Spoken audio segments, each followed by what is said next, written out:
The Lost Keys. The Morning Rush. It was a sunny Monday morning. John Smith, the father of the Smith family, was getting ready for work. He was a teacher, and he always left the house early. Today, however, he was running late. "Emily, have you seen my keys?" John asked his wife, who was making breakfast in the kitchen. "No, I haven't. Did you check the living room?" Emily replied, flipping a pancake. John walked into the living room. He looked on the table, under the sofa, and even in his coat pockets. But the keys were nowhere to be found. "Where are my keys?" John muttered to himself. The search begins. Lily, their 12-year-old daughter, came downstairs. She was dressed for school, and her backpack was on her shoulder. "Good morning, Dad. What's wrong?" she asked. "I can't find my keys, Lily." "Have you seen them?" John asked, starting to feel a bit worried. "No, but I'll help you look," Lily said cheerfully. They both started searching around the house. Jack, John's 9-year-old son, was also ready for school and heard the conversation. "I'll help too, Dad," Jack said, joining the search. They looked everywhere, in the kitchen drawers, under the chairs, and even in the bathroom. But the keys were still missing. Running out of time. Time was ticking, and John was getting more and more anxious. He needed to leave in 10 minutes, or he would be late for his class. "Emily, I can't find them anywhere," John said in frustration. Emily walked into the living room and looked around. "Maybe they're in your jacket pocket from yesterday?" "I already checked," John replied, shaking his head. Just then, the doorbell rang. It was their neighbor, Mrs. Johnson. She lived next door with her family. "Good morning, Mrs. Johnson," Emily said, opening the door. "What brings you here?" "I just wanted to return your book. I borrowed it last week," Mrs. Johnson said, smiling. A clue from the neighbor.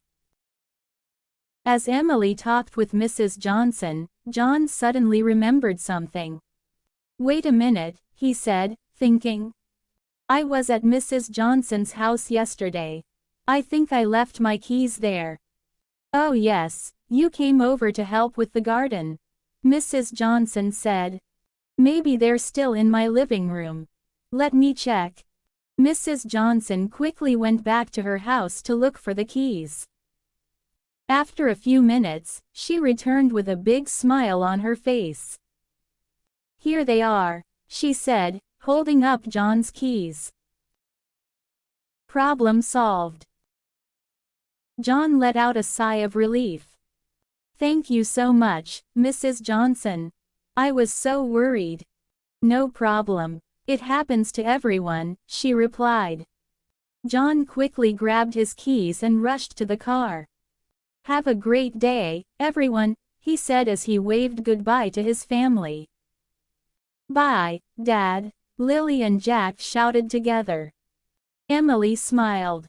"I guess it's always good to have neighbors like Mrs. Johnson." As John drove off to work, he felt thankful for his helpful family and friendly neighbors. A rainy day at the park.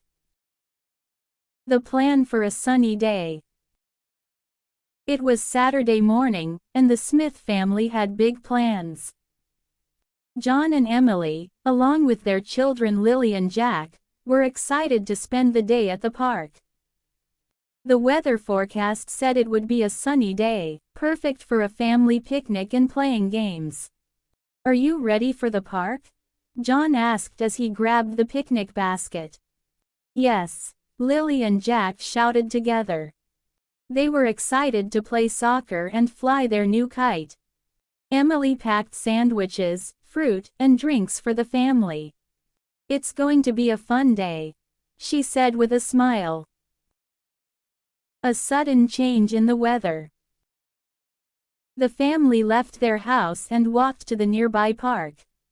But as they arrived, dark clouds started to appear in the sky. "Uh-oh, it looks like rain," Emily said, looking up. "We can still have fun," Jack said, running toward the playground. John checked the weather app on his phone.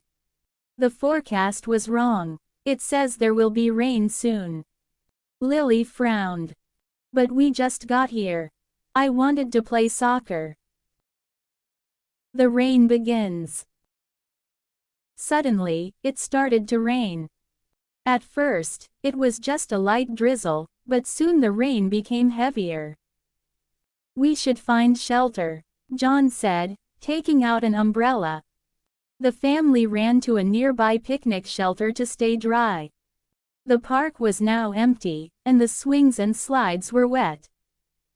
Jack looked disappointed. "Now we can't play," he said. "It's okay, we'll wait for the rain to stop," Emily said, trying to stay positive.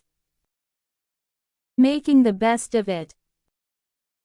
The family sat on a bench under the shelter. They could hear the rain hitting the roof. And it seemed like the rain wasn't going to stop soon. "We can still have a good time," John said. "Let's play a game while we wait." Lily thought for a moment. "How about we play, I Spy? I see something green." Jack looked around. "Is it the tree over there?" he asked. "Yes." Lily laughed.